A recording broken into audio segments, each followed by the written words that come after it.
morning, members of the press corps. Great to see you here on Friday. We finally made it to Friday. Today, we have Brigadier General Thomas Weidley, the Chief of Staff, Combined Joint Task Force Operation Inherent Resolve, who will brief us from Southwest Asia. He will make a few opening comments. He'll then take your questions. We have about 30 minutes in total for this briefing, and I'll call on people for questions. While you're able to see him, he cannot see you, so do everybody a favor and remember to state your name and outlet. Also, because of the technology, there's a little bit of a delay, so the words and video aren't quite synced up. It'll be a little bit like watching a kung fu movie in the 70s. So with no further ado, I'll pass it off, sir, to you for opening remarks. Again, thank you, Colonel Warren. I appreciate the opportunity to address the press corps again. I'd like to give just a few opening remarks and then open it up for questions. I'd like to begin by talking about our latest operational development in Iraq, the deployment of coalition forces to eastern Anbar province. This new advise and assist and tribal engagement platform is an extension of our existing platforms in Iraq. Like similar coalition force, existing coalition forces in Iraq, these elements partner with the ISF operational level headquarters and tribal leaders to coordinate, integrate, and synchronize the unique capabilities that the coalition brings, with the operations being conducted by these Iraqi command and leadership nodes. We had a good tribal ceremony at this location on Wednesday in which 500 Sunni tribal fighters attended and were inducted into the popular mobilization forces, including pay and arms. Our latest operational development in Syria is focused on the gains that anti-ISIL forces have made against Daesh in northern Syria.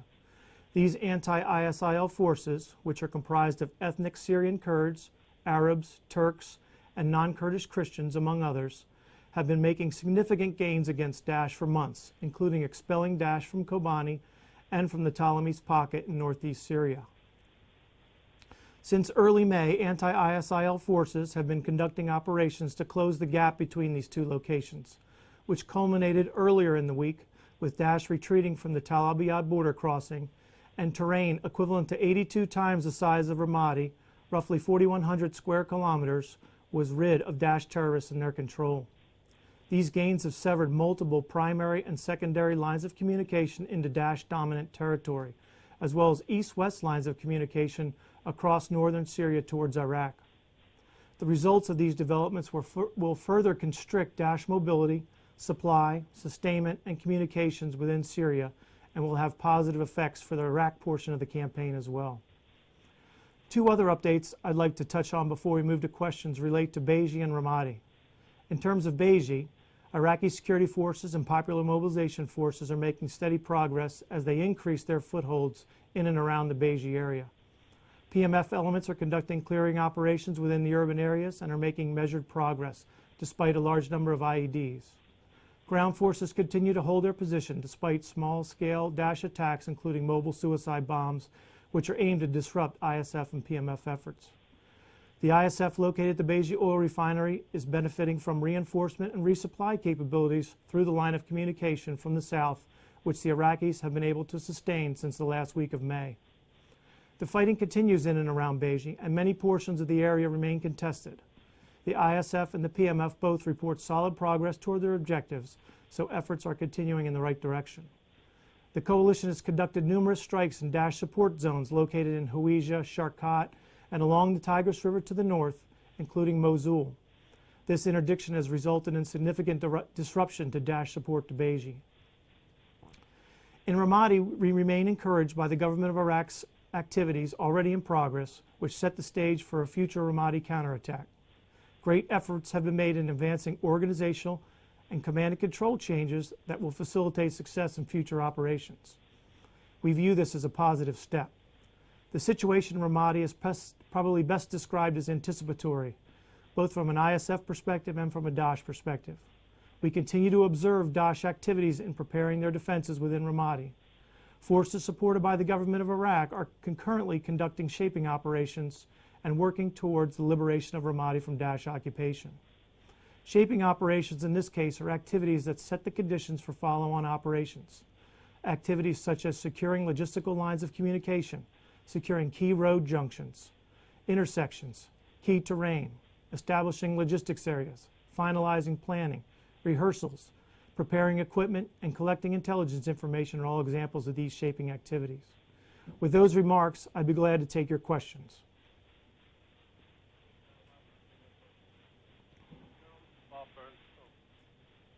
General, this is Bob Burns with Associated Press. Last time you were here a little over a month ago, you said that you believe that ISIL was on the defensive across Iraq and Syria and that they were losing. I'm wondering if you still hold to that view. And if I could ask a more specific question about current operations there, could you give us a more of a complete breakdown of the recently announced plan to send the additional 450 U.S. personnel to Tikrit, and will that include some activity at nearby Habaniya? Can you describe that in more detail, please? Thanks. Yeah, thank you for the question, Bob. Again, what we see across the battle space in both Iraq and Syria, we see gains in many areas, and we also see, again, as we've seen the last time I addressed this audience, a few days later we saw a setback in Ramadi.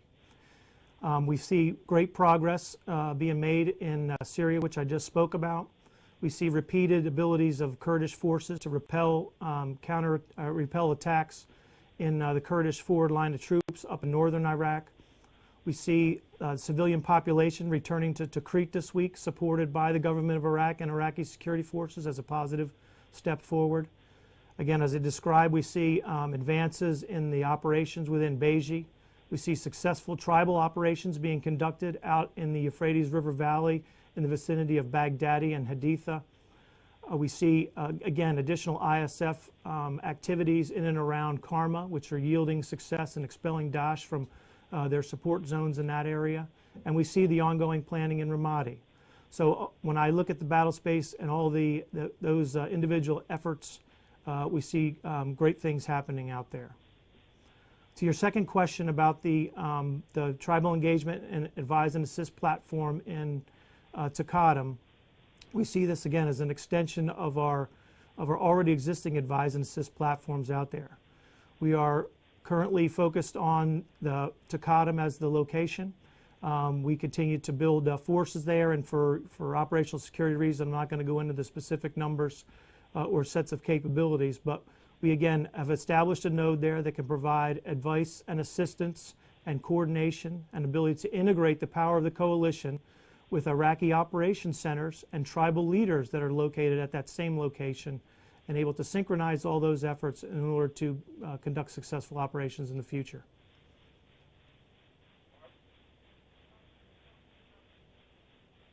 Barbara Starr from CNN.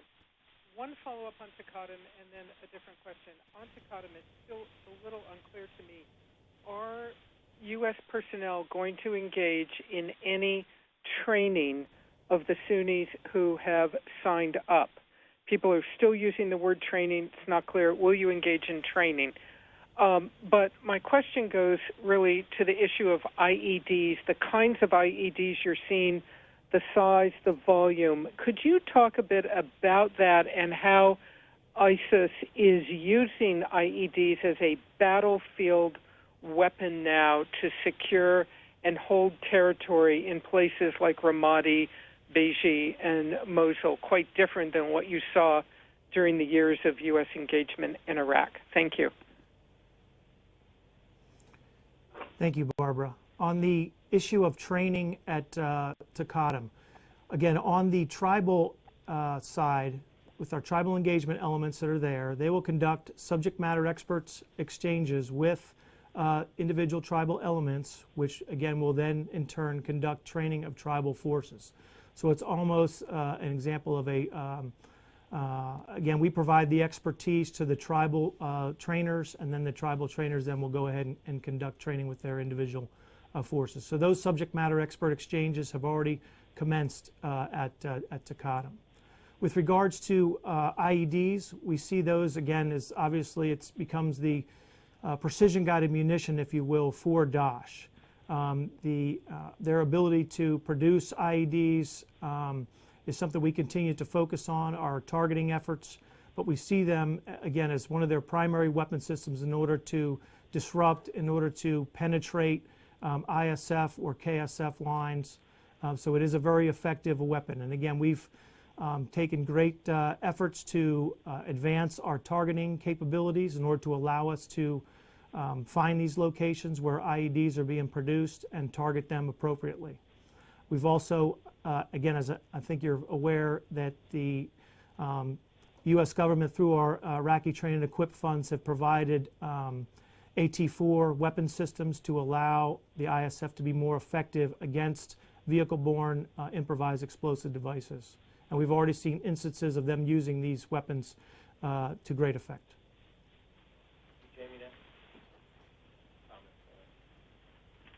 General, it's Jamie McIntyre from Al Jazeera America. I have a question about civilian casualties, and it's in two parts. It's pretty simple, but the first part is, do you actually have any idea how many civilians or non-combatants have been killed in the U.S.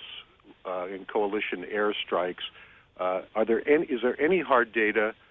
Do you know even the scope, whether it's dozens or hundreds or more than that?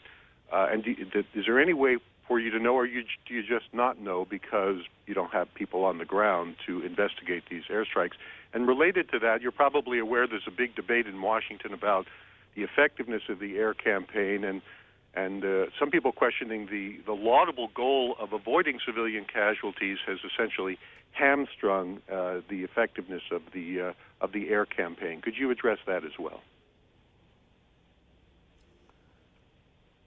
Thank you.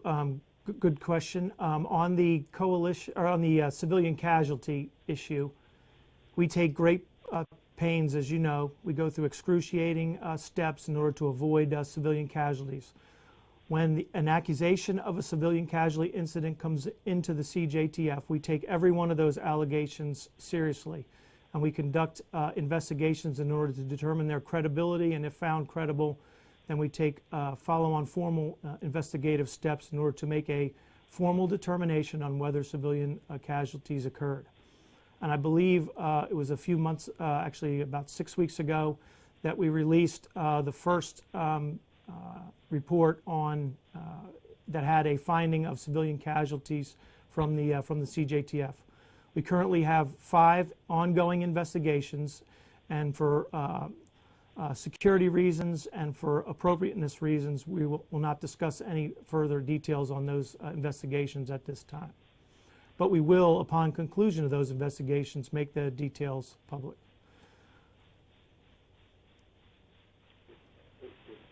And I believe on your second question regards to the effectiveness of the air campaign, I know Lieutenant General Hesterman engaged the press corps a few weeks back, and I think he provided specific details that address your question, and I don't have anything additional to add.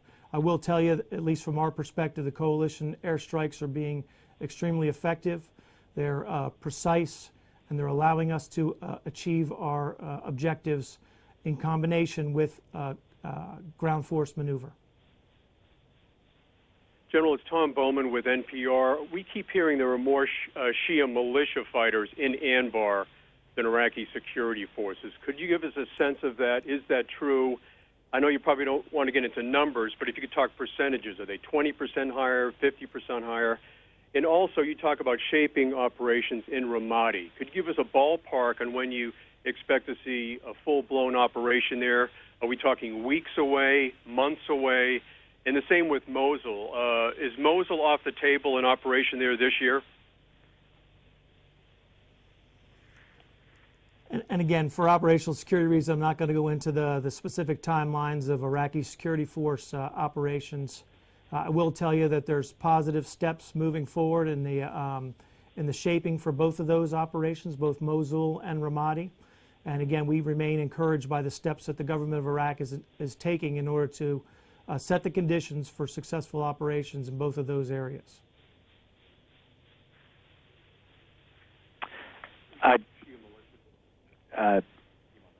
Yeah. And the Shia militias, are there more of them in Anbar than ISF?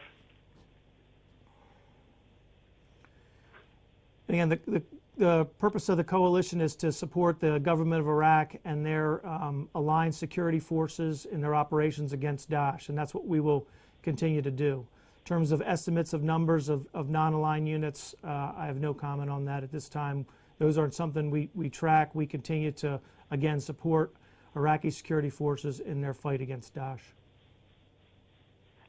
General, this is Dion Nissenbaum with the Wall Street Journal. I wanted to ask you a little bit about the next phase in Syria, in Tel Abyad. The Kurdish forces there are saying they're going to take the fight now directly south to Raqqa.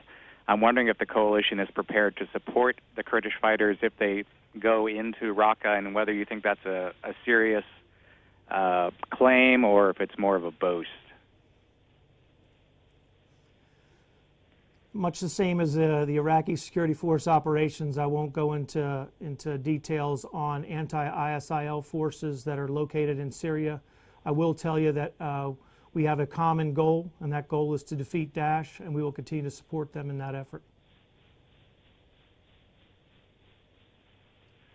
General, this is Phil Ewing with Politico. Thank you for taking this time with us this morning. I wanted to ask you to go into more detail, please, about the 500 Sunni tribal fighters you talked about being inducted into the PMF. How soon will they get into the fight? What pay and arms are they receiving? And do you have a goal for the number of Sunnis you'd like to bring in? Is it as many as possible, or is there a target you're trying to hit in terms of those forces?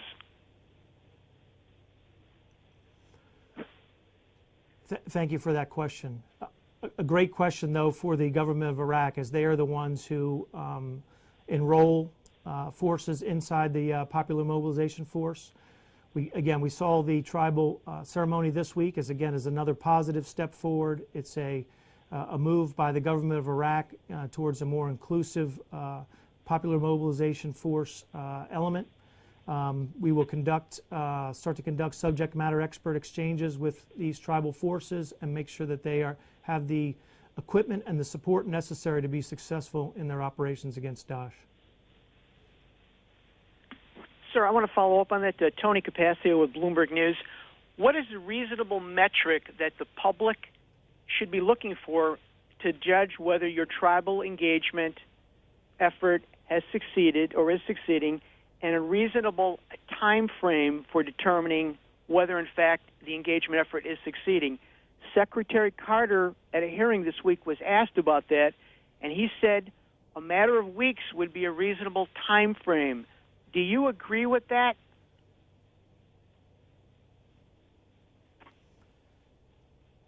Again, I guess it would most likely go towards your definition of success. I will tell you, this isn't the first ceremony in which we've inducted Sunni tribesmen. We've done this before. We've done it, and we have those forces right now that are engaged in operations in and around the Euphrates River Valley between Haditha, if you will, and Heat. Disruptive tribal operations, particularly when enabled by the coalition. And we see this, again, continue to repeat itself as we gain more forces, more Sunni tribal elements into the PMF, and we start to coordinate more closely with these forces as they conduct operations. And that's, again, the purpose of the tribal engagement platform that's being inserted into Tikrit. Hi, this is Courtney Cubey from NBC News. Phil and Tony actually just asked my questions, but then your answer just brought up another one. So how many additional Sunni tribesmen have you already trained? And I'm still unclear about the 500. It sounds like it's a train the trainers. So the U.S. forces are training tribal elders who are then training them in basic combat. Is that correct? And can you say, if I didn't ask, how many Sunni tribesmen you have now in total that are actually trained by the U.S. or in some capacity by the coalition that are out there now fighting? Thanks. Yeah, I'll have to get back to you with the exact numbers. I know we have conducted multiple tribal ceremonies out in Al-Assad Air Base over the past few months, and those ceremonies inducted several hundred tribal fighters within each one of those ceremonies. But I will get back to you with the exact numbers. In terms of the subject matter expert exchanges that our tribal engagement elements will conduct, they will teach the tribal elements, the Sunni fighters and those PMF units, how to conduct basic soldiering skills, those types of activities. Some of these tribal elements that were inducted have already been fighting on the battlefield. So again, the types of training, the amount of equipment that they need is all kind of determined on what their current proficiency is. Hi, Missy Ryan from the Washington Post. I'd like to follow up also on the question about the tribal engagement. Do the U.S. troops there at Tikrit have any role in recruiting and vetting the tribal people who are coming on to shape this new force? Do American troops go off base to hold engagements with local tribal leaders? And last part of the question is there any commitment from the government of Iraq to these tribal fighters for the sort of post-ISIS future in terms of jobs with the security forces or anything like that, given that there hasn't been passage of the National Guard law? Thanks. Yeah. Missy, could you repeat the first part of your question? I think you cut out there for a second. I mean, I can answer the last part right now, and again, I think that's a great question for the government of Iraq on how they view the role of popular mobilization forces in the future. For now, we are, again, leveraging their capabilities as long as they're partnered with the Iraqi security forces under the government of Iraq control to conduct operations against Daesh. We will continue to support them. And again, I didn't catch the first part of your question. It was, do American troops at Tikrit have any role, or elsewhere in Anbar, have any role in recruiting or vetting the tribal fighters, and do the troops go off the bases to do engagements with tribal figures? Thanks. Yeah, the recruiting of tribal elements is done by the government of Iraq. So the U.S. and coalition forces don't participate in the actual recruiting efforts. And they do not, right now at this time, venture outside of Tikrit in order to conduct those types of activities.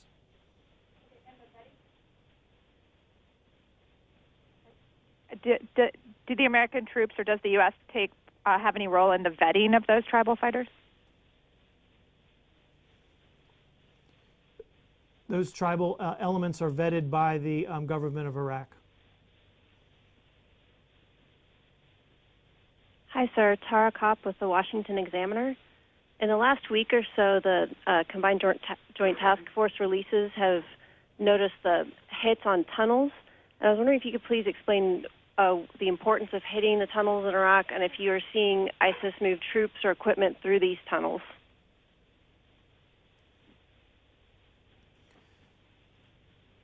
Good question. We continue to hit ISIL whenever we can find them. And if we find their tunnel complexes, we will continue to attack them in those locations. We have seen several instances, and I think you're aware via open source reporting and some of our strike reporting that we do see tunneling as a technique that Daesh uses. We see them use that not only to move equipment and fighters, but we also see them used as IEDs, if you will, a tunnel IED. And I think we saw that in Ramadi earlier. So these, again, wherever we can find these tunneling activities, we will look to strike them. Hi, Heath Drusen with Stars and Stripes. I'm wondering if the 450 additional troops, is that signal a shift more from actually training Iraqi forces, which is a more long-term goal, to helping them plan to retake Ramadi? And if so, what will that look like, their role in that planning operation?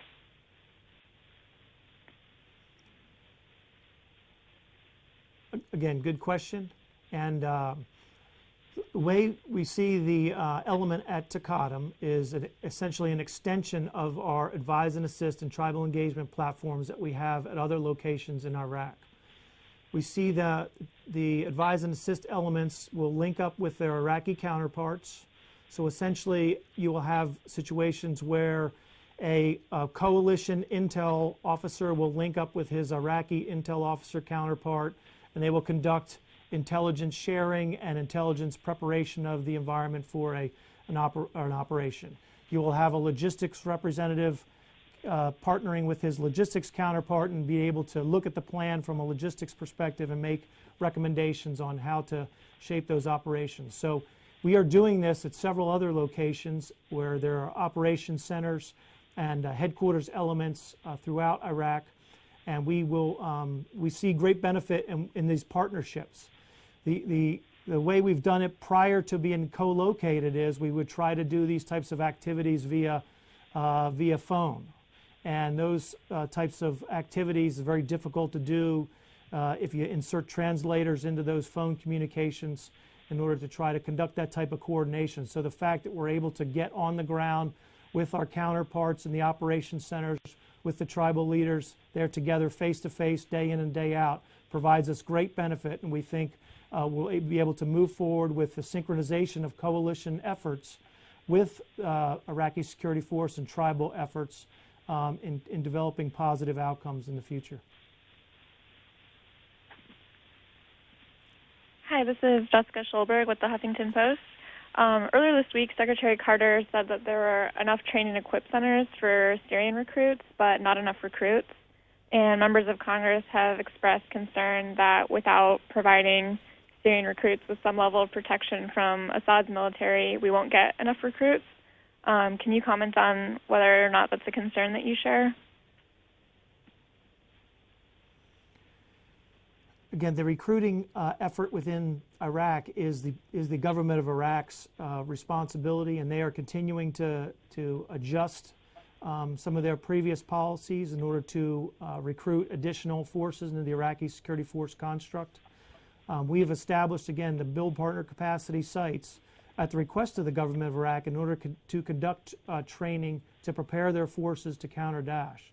So it's again, we see it incumbent upon the government of Iraq to ensure that their forces are pushed into these build partner capacity sites so we can conduct the training that's necessary in order for them to be successful on the battlefield. Sorry, I was talking about in Syria. There's concern that we won't get enough recruits for the Syrian train and equip program unless we provide protection against Assad's military strikes. Yeah, the Syria train and equip program is not a task that was given to the Combined Joint Task Force, and I would direct your question to the Combined Forces Command to provide you that response.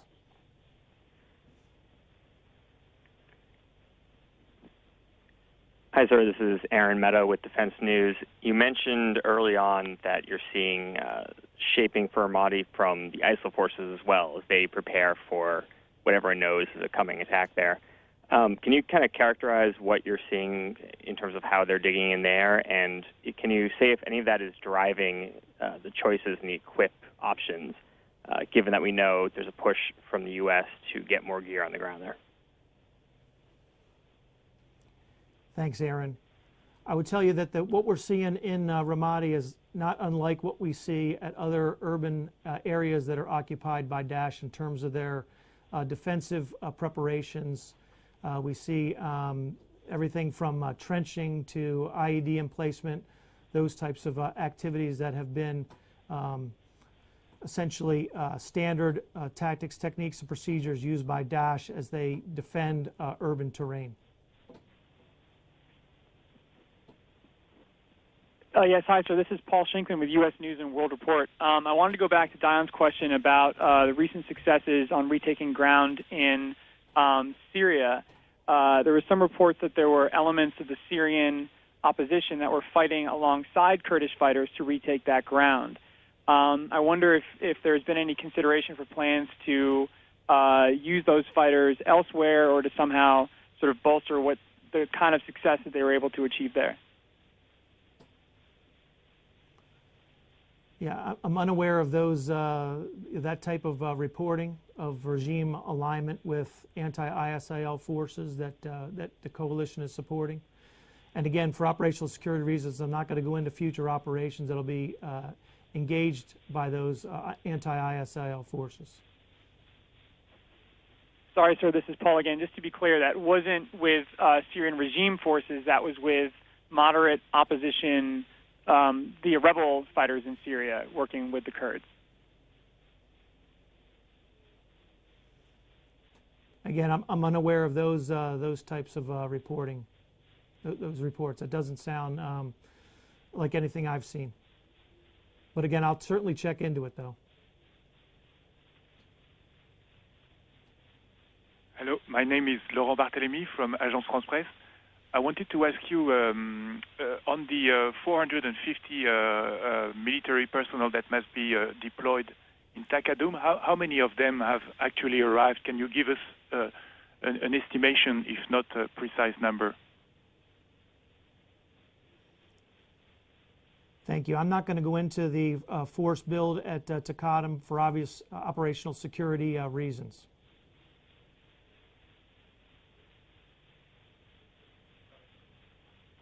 Hi, sir. Jeff Selden from Voice of America. I was wondering if you could talk a little bit about the way the Islamic State's been reacting on the battlefield. There have been suggestions from intelligence officials and others that in many cases that they're simply not willing to put up a fight. Do you see that as part of an overall strategy where they're focusing on key areas, or do you see it more as the Islamic State being a little bit in disarray? And also, how much have they been able to reinforce with foreign fighters or others their ranks, given the high number of casualties the State Department and others have been talking about? Yeah.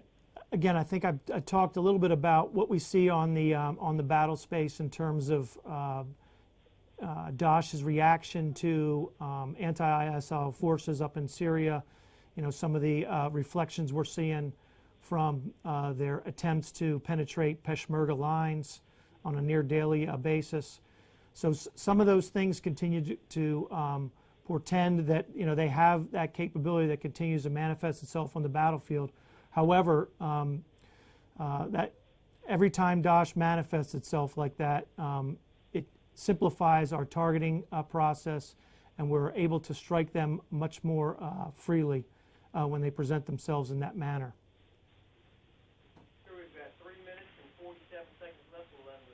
Martin.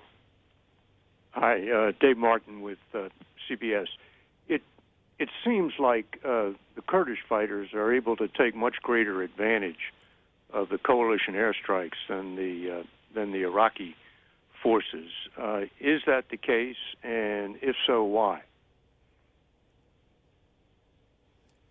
Thanks, Dave. And when you're referencing Kurdish fighters, are you talking about northern Iraq? Both northern Iraq and Syria. Again, a great question. What we've seen is that you know, the Peshmerga, enabled by coalition, continue to be very successful against Daesh, and I don't believe that the Peshmerga have yielded any terrain to Daesh since the beginning of last winter. We see them, as well as the anti-ISIL forces up in Syria, being able to make considerable gains against Daesh when enabled by the coalition air. The terrain perhaps is more conducive to open area airstrikes as opposed to the urban complex, where airstrikes in coordination and collateral damage is a little bit more complex. So that could be a contributing factor into why we see some of the successes that we've seen along the in the Kurdish areas of northern Iraq, as well as anti-ISIL regions in northern Syria. I think you've heard that the way the terrain is oriented, particularly in Peshmerga areas in northern Iraq, I mean, there is a well-defined forward line of troops, which again simplifies the targeting process. Whereas down in in central Iraq, the battle space is much more complex. It's much more mixed, disaggregated forces, et cetera, which complicates our targeting efforts. Sir, that concludes our time here today. We really appreciate you taking the time to come explain current operations in your area. And with that, we'll sign off from here. Thanks, sir, and keep your head down over there. Thank you, Steve. Thank you, everybody. Okay, press corps. We'll see you this afternoon. Thanks.